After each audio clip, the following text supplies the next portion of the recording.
أعوذ بالله من الشيطان الرجيم بسم الله الرحمن الرحيم وبه نستعين اللهم صل وسلم وبارك على سيدنا محمد وعلى آل سيدنا محمد كما صليت وسلمت وباركت على سيدنا إبراهيم وعلى آل سيدنا إبراهيم في العالمين إنك حميد مجيد اللهم اجعلنا ممن يستمعون القول فيتبعون أحسنه.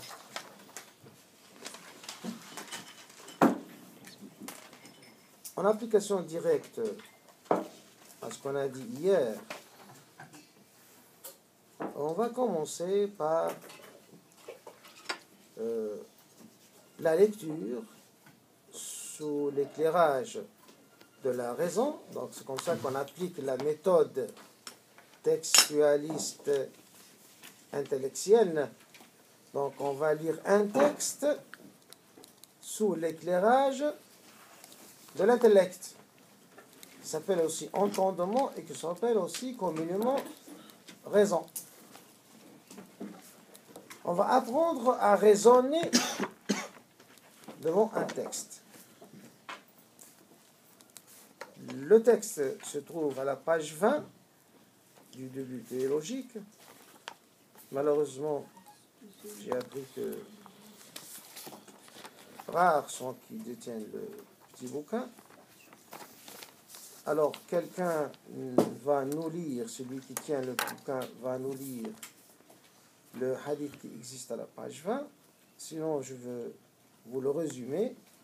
Vous voulez que je le lise? Je l'ai. Vous l'avez? Ouais. À la page 20, là. D'après l'imam An-Nawawi, par sa propre chaîne continue de transmetteurs fiables, le reliant jusqu'à Omar. Voilà, ici, je m'arrête. Il a dit, l'imam An-Nawawi, il a vécu au 7e siècle. C'est un grand savant.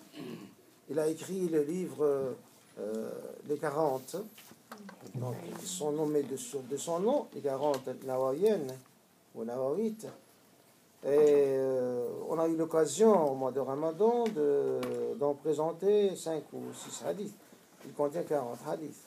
Le deuxième hadith de ce recueil, qui sont tous, alors là il faut être sûr, ces 40 hadiths sont tous sahih, c'est-à-dire corrects. Mais qu'est-ce que ça veut dire correct? Je vous le rappelle maintenant, ça veut dire la chaîne de transmission est correcte. Mais est-ce que ça veut dire qu'il est certain? Non, parce que la signification est certaine? Non. Donc, de prime abord, on ne peut pas dire que ce qu'il va nous signifier est certain. Donc, on va le lire attentivement. Regardez bien son propre contexte, parce que ce hadith-là, il contient un peu le contexte. Et le contexte général, qui est le Coran, tout ça se fait sous le commandement de qui? Bien sûr, de la raison qui applique les deux méthodes, ou bien la méthode déductive qu'on a expliquée hier sous l'appellation syllogisme, ou bien la méthode inductive qu'on a expliquée avant-hier quand on parle des cas particuliers vers le cas général. Donc, la raison utilise essentiellement ces deux instruments. Il y en a d'autres, bien sûr. On en citera lorsqu'on y arrive. Mais essentiellement, la raison utilise ces deux instruments logiques pour analyser les textes. Et pour cela, on nomme notre méthode une méthode textualiste intellectuelle. Nususiyya aqliyya. Pas seulement textualiste. Allez-y. Le reliant jusqu'à Omar ibn Khattab, le deuxième calife initié, que Dieu l'agrée. Il a dit: un jour, nous étions assis chez l'envoyé de Dieu sallallahu alayhi wa sallam, et voici que se présenta à nous un homme vêtu d'habits d'une blancheur resplendissante et aux cheveux très noirs. Alors, regardez bien ici, heureusement pour nous, il y a un petit contexte, c'est-à-dire déjà on sait de quoi il s'agit, qui est le type qui a posé la question. Ça, c'est très important. Oui. Allez-y. On ne pouvait distinguer sur lui une trace de voyage, et personne d'entre nous ne le connaissait. Il prit alors place, en face du prophète sallallahu alayhi wa sallam. Il plaça ses genoux contre les siens, posa les paumes de ses mains sur ses cuisses, et lui dit: Ô Muhammad, renseigne-moi sur l'islam. L'envoyé de Dieu sallallahu alayhi wa sallam dit: L'islam consiste à témoigner qu'il n'y a d'autre divinité que Dieu, et que Muhammad est son envoyé. Accomplir la prière rituelle, s'acquitter de la zakat, un port rituel, et accomplir le jeûne du ramadan, ainsi que le pèlerinage à la maison de Dieu, lorsqu'il est possible. Voilà, on s'arrête un peu là. Ça, ce sont les 5 piliers de l'islam. Ici, on parle de l'islam. Faites attention, la question, donc, était: quel est l'islam? Mais on va voir par la suite. Est-ce que c'est fini? C'est terminé? Quelqu'un qui est musulman n'a rien plus à apprendre. Pour être musulman, il suffit de ça. Mais pour être croyant, il faut autre chose. C'est ça ce qu'il faut comprendre. Aujourd'hui, donc, à partir de ce texte, on veut connaître la différence entre l'islam, être musulman, et être croyant, et être bon croyant. Il y a 3 étapes, 3 phases, et l'islam en est la première. Alors, qu'est-ce qu'il y a dans cette première phase? Cette première phase, il y a des actes. Dieu ne regarde que les actes. Parce que ce qu'on demande en première étape, c'est une appartenance sociale. Attention, il ne s'agit pas d'une foi ici. Il s'agit d'une appartenance sociale. Par exemple, le premier pilier, il n'a pas dit l'islam, c'est de croire en Dieu et en son messager. Non, il a dit, c'est le témoignage de foi. Alors il faut bien faire la différence entre croire et témoigner. Le témoignage des foi, qui est nécessaire pour appartenir à la communauté musulmane, c'est un acte qu'on fait. On dit, je témoigne qu'il n'y a nul Dieu que Dieu, avec des majuscules, et que Muhammad, sallallahu alayhi wa sallam, est bien le messager de Dieu. Non, j'en témoigne. Ce témoignage-là, il me procure le statut de croyant. Encore une fois, je vous invite à bien regarder ça. Je dis bien le statut de croyant. Il ne me procure pas la foi. Il me procure le statut de croyant. Mais le statut de croyant auprès de qui? Auprès de Dieu? Ou bien auprès de la société? Auprès de la société. Auprès de la société. Donc c'est un acte d'appartenance sociale. Ce n'est pas un acte de foi. Même le témoignage de foi est un acte d'appartenance sociale. Alors, a fortiori, à plus forte raison, les autres piliers qui sont clairement des actes concrets qu'on doit exécuter concrètement, peu importe, on y croyant ou non. Parce que on ne peut pas avoir une société de musulmans sans que les individus se soumettent à ces obligations sociales. La première, c'est l'établissement de la prière. La seconde, c'est s'acquitter de la zakat, ce qui est l'impôt légal, c'est une sorte d'impôt légal, un impôt qu'on paye non pas à Dieu, mais à la société. Et on va expliquer par la suite pourquoi. Par la suite, le jeûne du mois de Ramadan, c'est-à-dire le jeûne obligatoire, parce qu'il y a le jeûne obligatoire et le jeûne surérogatoire, nafila. Bon, le jeûne obligatoire, c'est un acte d'appartenance à une société musulmane. Alors, si quelqu'un peut, si quelqu'un a une autorisation de ne pas jeûner, étant donné que c'est un acte d'appartenance sociale, quelqu'un pour maladie, pour une maladie ou pour un voyage, bon, les deux grands titres de dérogation, donc, à l'obligation du jeûne, peut-il manifester, a-t-il le droit de manifester qu'il n'est pas donc en jeûne? A-t-il le droit, à votre avis? Non. Il n'a pas le droit de le manifester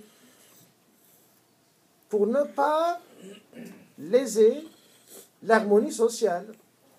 Donc, les restaurants dans les villes où il y a beaucoup de passagers et des voyageurs sont tenus de faire des rideaux, par exemple. Les passants ne doivent pas regarder les gens manger.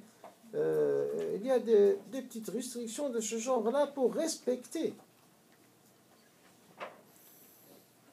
Donc, mais les gens peuvent ne pas faire le jeûne. Ils sont libres. Ce dont ils ne sont pas libres, c'est de le faire en le manifestant et donc perturber l'harmonie sociale. Et bien sûr, tout cela doit se faire avec le consentement de toutes les parties. Supposez que la société n'est pas une société de musulmans, c'est une société comme ici, c'est une société où les musulmans sont minoritaires, même s'ils sont majoritaires et largement majoritaires, comme c'est le cas, par exemple, à Tunis ou à Dar al-Bayda ou à Rabat. Bon, les musulmans sont majoritaires, mais les autres aussi existent.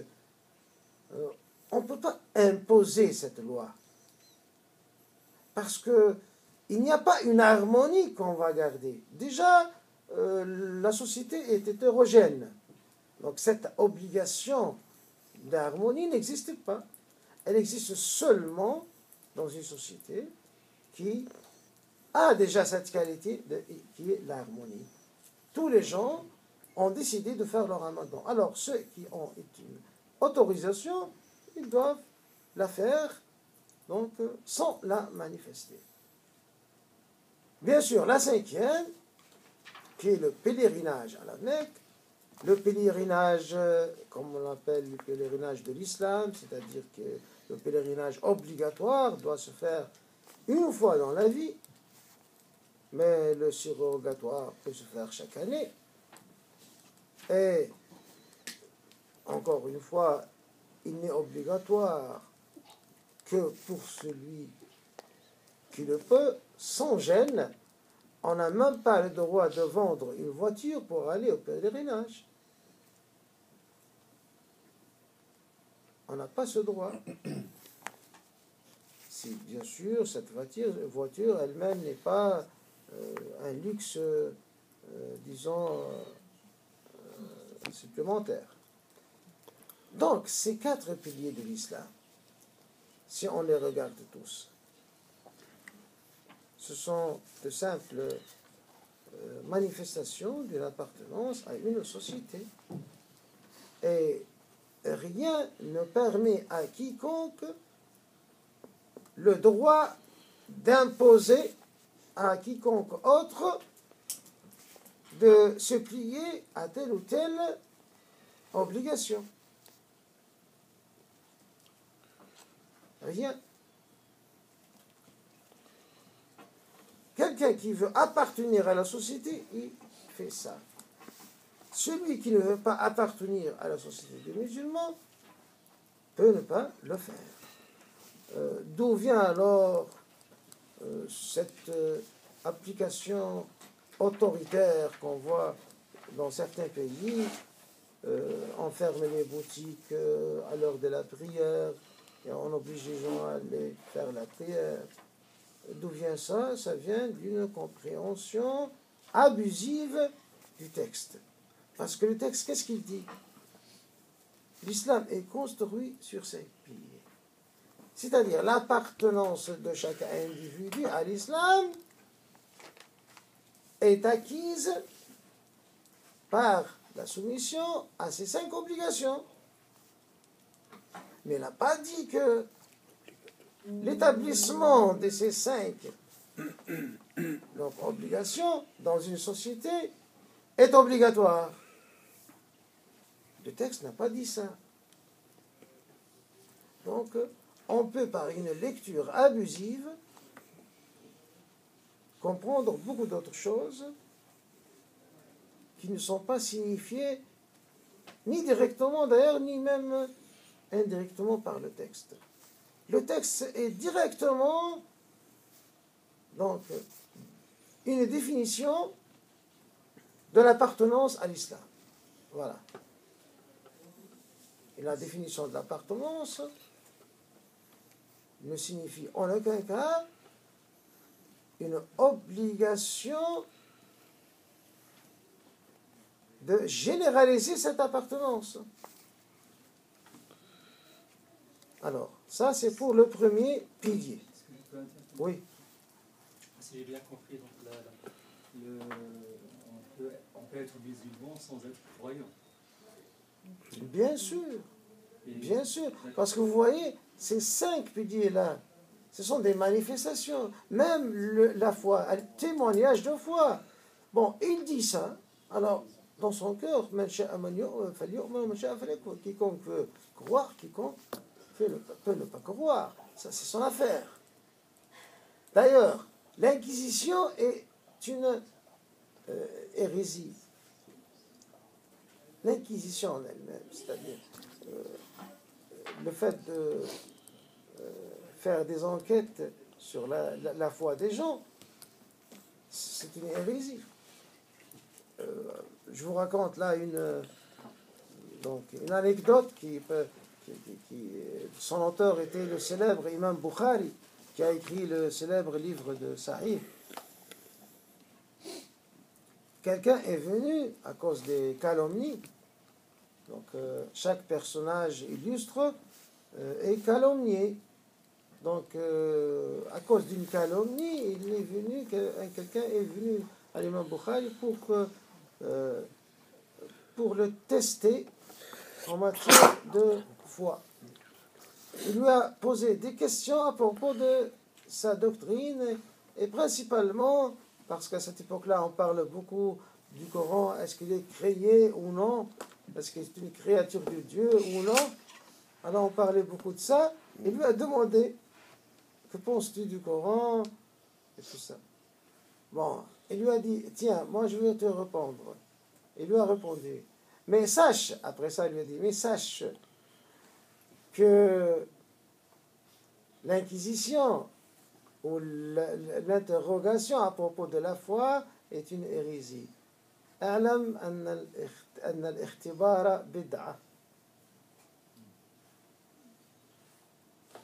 Parce que l'islam, quand il était venu, il a montré la voie à tout un chacun, à tout le monde. Il leur a dit, allez là où vous voulez. Il a interdit aux gens d'espionner les uns les autres.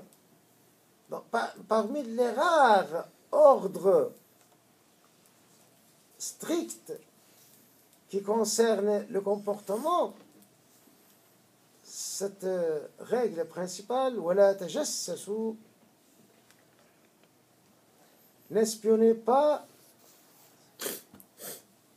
les uns les autres. L'interdiction de l'espionnage. Pourquoi?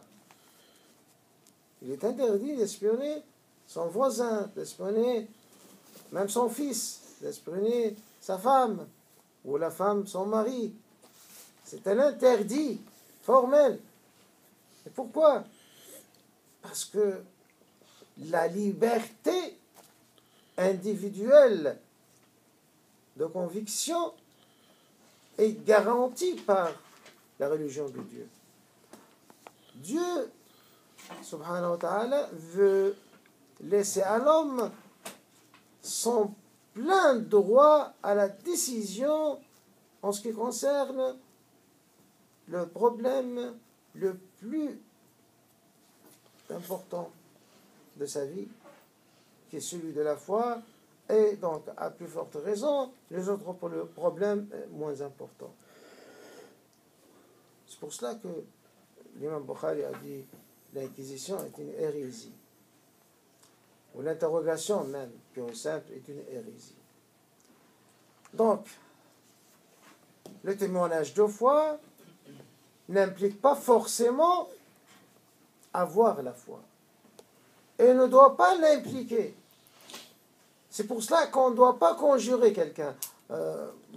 Quand quelqu'un veut entrer en islam, on ne dit pas « jure que tu crois en Dieu ». Non.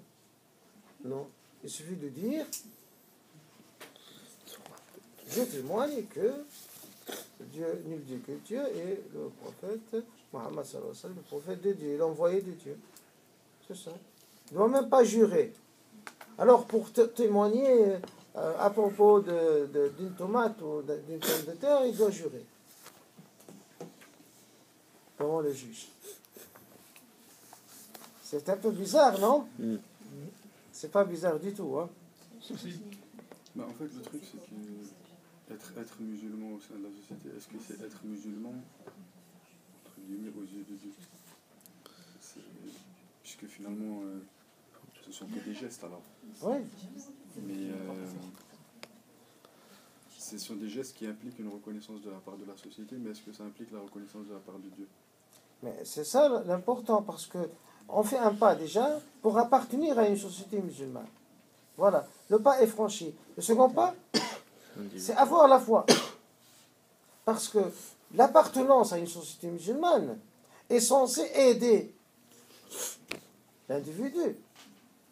Elle est censée l'aider à avoir la foi. Quand quelqu'un vient ici, ça arrive toutes les semaines, je crois, quelqu'un arrive ici, à cette mosquée, pour, se convertir à l'islam. Généralement, il vient ici après avoir fait une recherche. Donc, il est déjà convaincu, généralement. Mais a-t-on le droit de le tester? Non. Non, on n'a pas le droit de le tester. Parce que le geste même du témoignage de foi n'implique qu'une appartenance qui demeure toujours le droit de tout individu sur terre. On n'a pas le droit de refuser cette appartenance à quelque individu que ce soit. Il veut devenir des nôtres. On doit lui ouvrir nos bras et lui dire « Viens, tu es des nôtres. » Mais alors on va t'aider, si tu veux, à avancer. Mais on n'a pas le droit de le refuser catégoriquement comme ça, parce que, bon, il nous paraît qu'il n'est pas sincère. Ce n'est pas notre rôle. Donc, la deuxième phase, quelle est la phase la plus importante, c'est avec ça qu'on évolue. Et on veut avoir la foi. Donc, continuez à nous lire, on va arriver à la deuxième phase. L'étranger lui répondit, tu as dit vrai. Et nous nous en fûmes étonnés, aussi bien de sa question que de son approbation. Puis il reprit, renseigne-moi sur la foi. Le prophète répliqua, la foi consiste à croire à Dieu, à ses anges, à ses livres, à ses prophètes et au jugement dernier. Donc, à Dieu, à ses anges, à ses livres et à ses messagers. Et au jugement dernier. Aussi, le destin il soit bon ou mauvais. D'après. Oui, on va y arriver. Et le destin, Et tu dois croire à la prédestination. la prédestination. C'est bien du bien que du mal. Al-Qadar. Parce qu'on peut traduire Al-Qadar par le destin et par la prédestination. Ici, la prédestination qui est le sens qui nous est imposé par le contexte. Donc on va y arriver. Donc, les éléments de la foi maintenant. Donc, tout à l'heure, ce qu'on a énoncé, ce sont les éléments de l'appartenance à une communauté. Statut de musulman. Donc, les éléments d'un statut en réalité, les éléments d'un statut culturel, social. Mais ici, il s'agit d'autre chose. Ici, il s'agit d'un statut auprès de Dieu. Et c'est ça l'essentiel. Donc, le premier statut peut être une conjoncture favorable pour avoir la deuxième phase, pour acquérir le deuxième statut, le statut auprès de Dieu, le statut de croyant. Donc, quels sont les éléments de la foi? Croire en Dieu. Bien sûr, on va développer cet élément-là par la suite, mais sachons-le maintenant, c'est le premier titre, on doit croire en Dieu, l'unique, bien sûr, parce qu'il s'agit de Dieu avec des majuscules. Ici, bon, j'ouvre une parenthèse quant à la traduction. Généralement, vous trouvez dans les traductions du Coran ou des hadiths Allah tel qu'il est. Donc, croire à Allah, c'est le cas général des traductions. J'ai même vu une traduction du feu Hamidullah, qui est la meilleure traduction du Coran en français. J'ai même vu une seconde édition où on a osé changer pour la rendre conforme à cette tendance-là à conserver le nom de la majesté divine tel qu'il est, sans mettre son équivalent dans cette langue. Parce que quand on met Dieu en D majuscule, on veut dire le Dieu des monothéistes. Nous avons le même Dieu. Hein? Notre Dieu, le Dieu unique, c'est le même Dieu des chrétiens, c'est le même Dieu des Israélites. C'est aussi le même Dieu chez tous les monothéistes, par exemple, qui ne croient pas au message, hein, les déistes, comme Voltaire, par exemple. C'était un déiste. Il croit à Dieu, mais il ne croit pas au message. Bon. Donc, Dieu, en lettres majuscules, est un, mais pas plusieurs. Si nous, les musulmans, dans notre traduction, on insiste à écrire Allah, alors comme si notre Dieu n'est pas le même que les autres, celui des autres. Et je ne crois pas que ce soit très sain. Et je doute même que le premier qui ait fait ça l'ait fait avec innocence. Surtout dans une traduction du Coran qui est faite par une islamologue israélite, quand je remarque que peut-être c'était la première fois, je n'ai pas recherché l'historique, mais l'une des premières de toute façon, où le mot a été utilisé comme ça, je commence à douter. Et il faut s'en méfier beaucoup.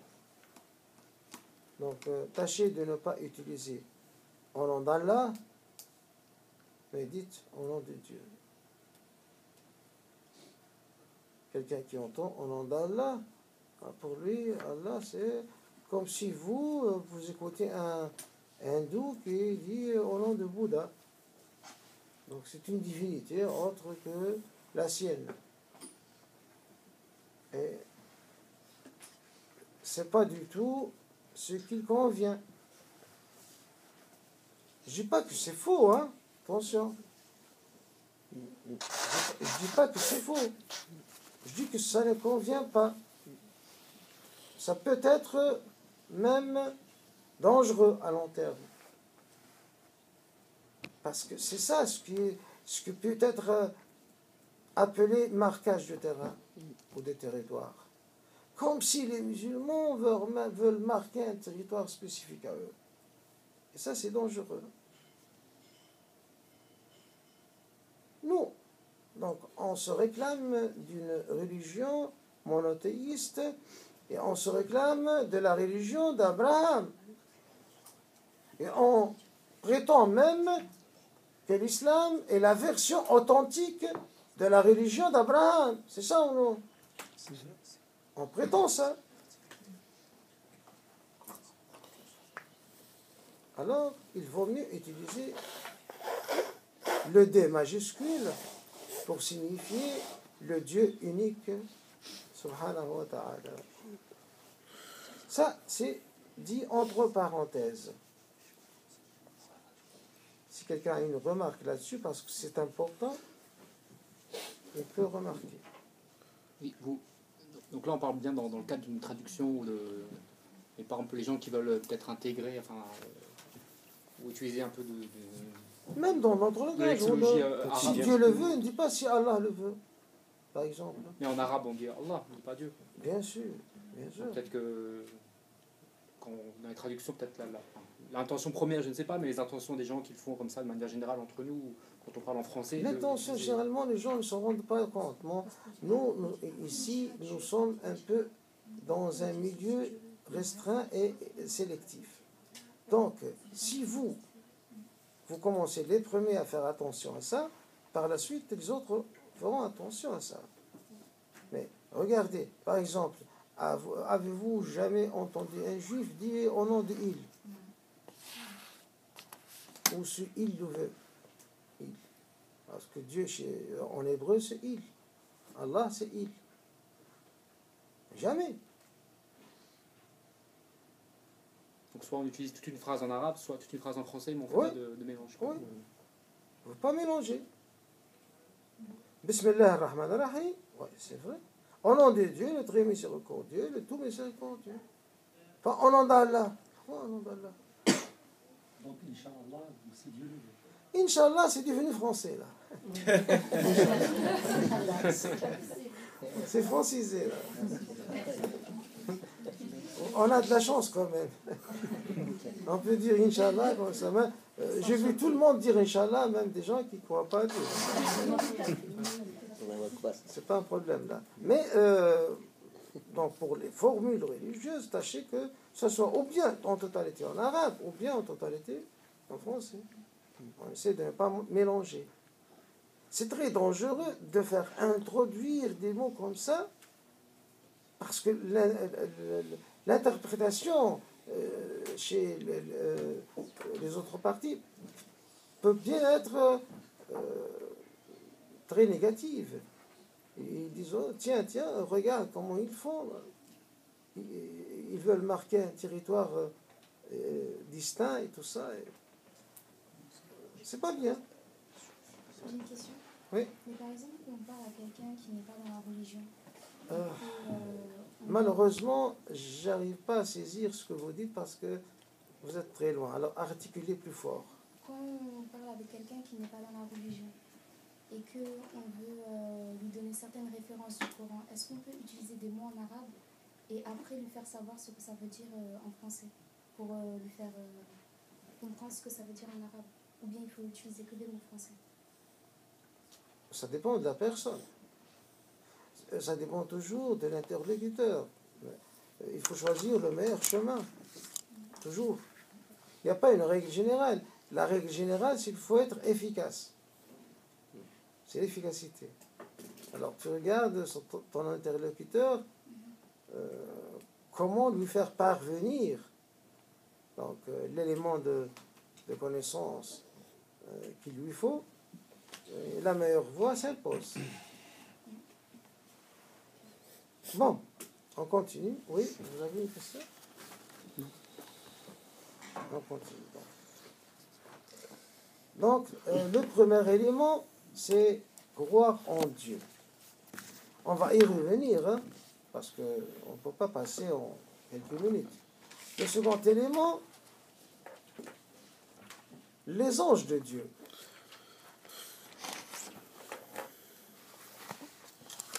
Le troisième élément, les livres de Dieu. Regardez, les anges de Dieu sont interposés entre Dieu et ses livres. Les anges de Dieu, c'est quoi? Ce sont des êtres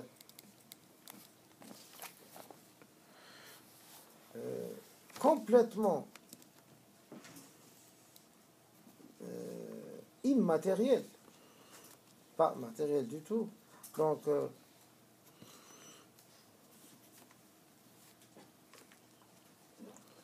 ce ne sont pas des créatures, mais ce sont des ordres. Dieu, subhanahu wa ta'ala, dans le Saint-Coran, il dit وَلَهُ الْخَلْقُ وَلَهُ الْأَمْرُ. C'est à lui la création, al-khalq, et c'est à lui l'ordre, l'amr. Mais qu'est-ce que ça veut dire? Un ange, c'est un ordre. Un autre verset nous explique ça. إنما أمره إذا أراد شيئا أن يقول له كن فيكون. Son ordre, S majuscule ici, l'ordre de Dieu, son ordre est tel que s'il veut quelque chose, il lui dit soit et elle l'est. Donc on ne peut pas parler de création des anges.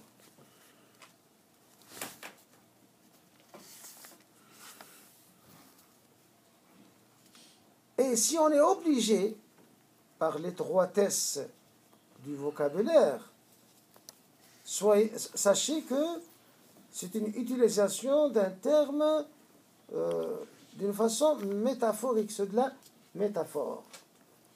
En réalité, Dieu crée ce qui est matériel. Ce qui n'est pas matériel, ça appartient donc au monde de l'ordre et non pas au monde de la création, comme les anges. Et ils sont donc mis en existence, je ne veux pas être créés. Et ils sont mis en existence par un ordre strict en un mot, kun. Kun, en arabe, c'est l'impératif de kana, le verbe être. Donc, l'impératif de être, c'est quoi? Soit. Voilà. Dieu a lui la transcendance. Il suffit qu'il dit soit, l'ange vient en existence. Existe. Donc c'est un autre monde. C'est pour cela quand on fait louange à Dieu, on dit louange à Dieu, Seigneur du monde ou des mondes. Des mondes. Rabb al-Alamin. Plusieurs mondes. Parce qu'il s'agit réellement de plusieurs mondes, pas d'un seul monde. Tout le monde là, qu'on connaît, qu'on étudie, et peut-être qu'on pourra un jour analyser coin par coin, ce qu'on appelle l'univers, avec tous ces galaxies, tout ça. Tout ça, c'est un monde. À côté de ce monde, il y a d'autres mondes. L'un de ces mondes-là, c'est le monde des ordres, de l'ordre, dans lequel existent les anges. Donc, à la lumière de cet élément-là, chaque fois qu'il s'agit de se faire une image de la révélation, on veut imaginer comment la révélation, qu'est-ce que ça veut dire révélation? L'wahy.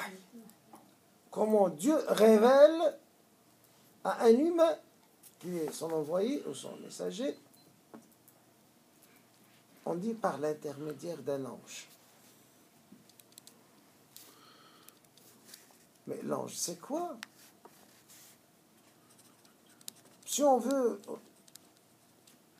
présenter l'image d'un ange à un enfant, on essaie de le présenter d'une façon sympathique. Un être très sympathique qui passe à travers le mur, tout ça. Alors là, c'est plus un ange, c'est un djinn. C'est un autre monde déjà. Un troisième monde qui n'est pas totalement immatériel. Attention, on y arrivera un jour. Le djinn, c'est pas immatériel. Hein. C'est matériel, mais la matière a deux niveaux. Un niveau donc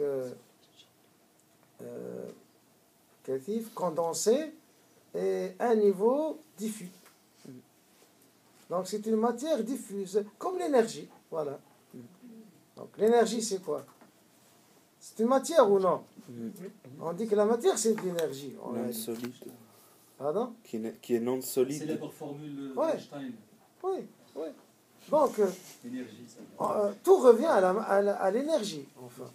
Donc, à une forme de... La matière, c'est une forme d'énergie à un degré bien déterminé, une vitesse bien déterminée. Je crois que c'est ça. Donc, c'est une forme d'énergie. Donc, la matière, réellement, c'est l'énergie. Et donc, cette énergie peut être condensée dans un volume bien déterminé et peut être diffuse.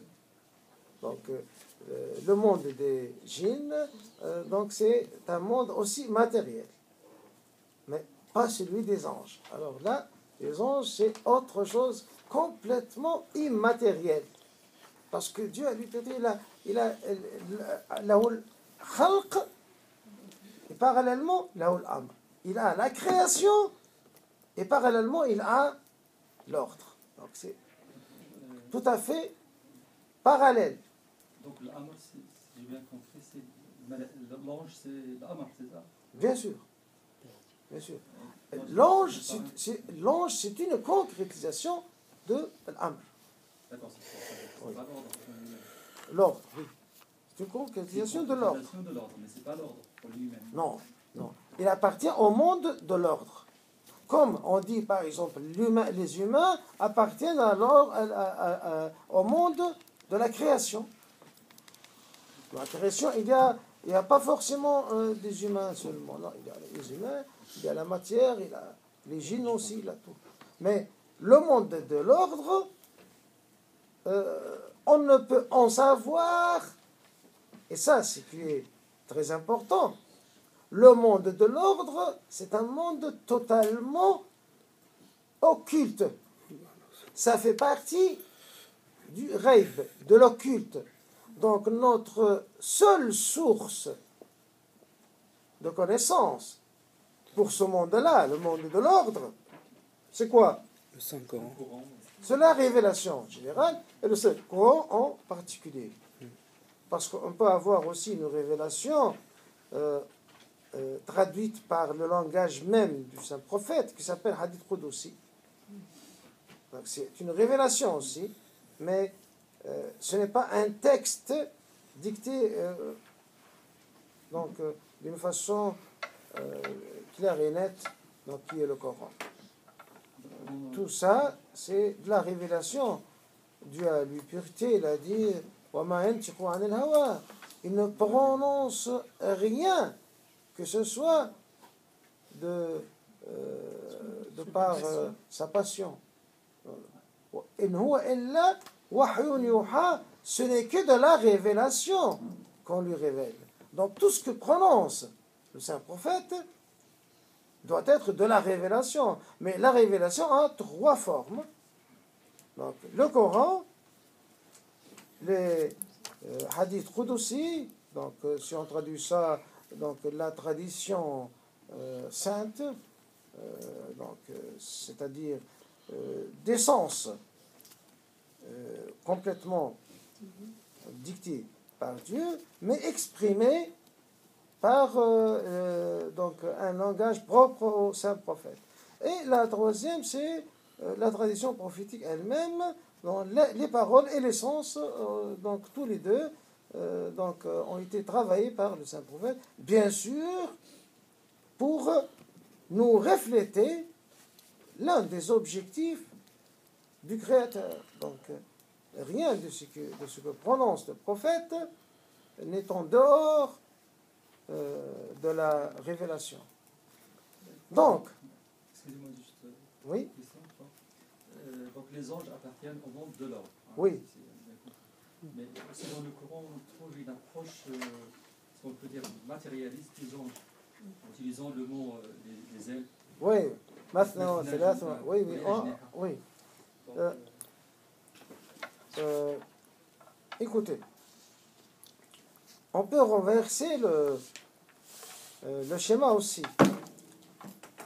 Nous, on doit comprendre les versets coraniques dans leur contexte, qui est aussi coranique. Donc, on n'a pas le droit de comprendre le mot janah, ça veut dire elle, par, en se faisant aider par un dictionnaire. Donc, on doit le comprendre à l'aide d'autres versets.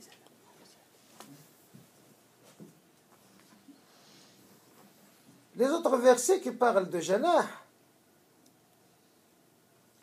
le prophète Luqman, qu'est-ce qu'il dit à son fils? Ça dans la sourate Luqman. وَاخْفِضْ لَهُمَا جَنَاحَ الذِّلِّ. Mais alors baisse-leur l'aile de la soumission. Mais la soumission a des ailes. non, mais ça, le sens est, bon, c'est un autre sens, mais quand on dit Mathna, donc il y a quand même des nombres. Hein. Il y a le nombre Mathna, Watulat. Oui, oui. Il y a quand même, Ce sont les quand même un dimensions. nombre. Ce sont les dimensions. Ouais. On doit comprendre ça comme étant des dimensions virtuelles. Plutôt des prérogatives. L'ange, qui est exprimé dans d'autres versions comme étant un être qui ne fait qu'obéir à Dieu. D'ailleurs, il est mis en existence, je dis jamais créé, il est mis en existence seulement pour obéir à Dieu. La ya'sun Allah ma amarahum وَيَفْعَلُونَ مَا يُؤْمَرُونَ. C'est-à-dire, je traduis, ils ne désobéissent jamais à Dieu tant qu'il leur ordonne. Et ne font, et font ce qu'il leur demande. C'est ça. Donc, les anges, ce sont les exécutants directs de la volonté divine. Ce sont les exécutants directs. Alors, quand on imagine qu'une volonté divine veut s'adresser à la fois dans plusieurs directions, par exemple, pour nous faire représenter ce fait-là, il nous a dit, attention, les anges peuvent avoir des ailes, mathna, c'est-à-dire non pas deux, mathna, c'est-à-dire en paire, ou en trio. Par exemple, on peut imaginer 2 dimensions, 3 dimensions, ou un multiple de couple ou un multiple de trio. Mais de toute façon, on doit imaginer quelque chose d'immatériel, mais pas des ailes. Alors, ce qui existe dans nos têtes, réellement, ce sont des images qu'on trouve dans les églises. Les ailes de poulet. 50 minutes, hein? Oui. C'est une conception ecclésiastique du monde et des anges. Malheureusement, quand on parle de l'ange, on a tout de suite cette image. Voilà. Parce qu'on l'a vu. Ouais. Et on dessine même un petit enfant tout nu avec 2 ailes. La question sur l'idée que les anges sont les exécutants directs des ordres de Dieu. Ouais. Qu'en est-il alors lorsque les anges vont interroger Dieu lorsqu'il créa Adam? C'est là je comprends pas forcément si c'est les exécutants directs, pourquoi ont-ils interrogé ou ont douté lorsque Dieu a créé Adam? Non, ils n'ont pas douté. Je vais vous expliquer ça, bien que on arrête le premier, on commence par votre question. Donc, plus que la 3e séance, donc c'est une séance de questions, on va commencer par votre. Donc je m'en excuse parce que vous venez de me dire que le temps est terminé. وصلى الله على سيدنا محمد وآله وصحبه أجمعين وآخر دعوانا الحمد لله رب العالمين وصلى الله على محمد وآله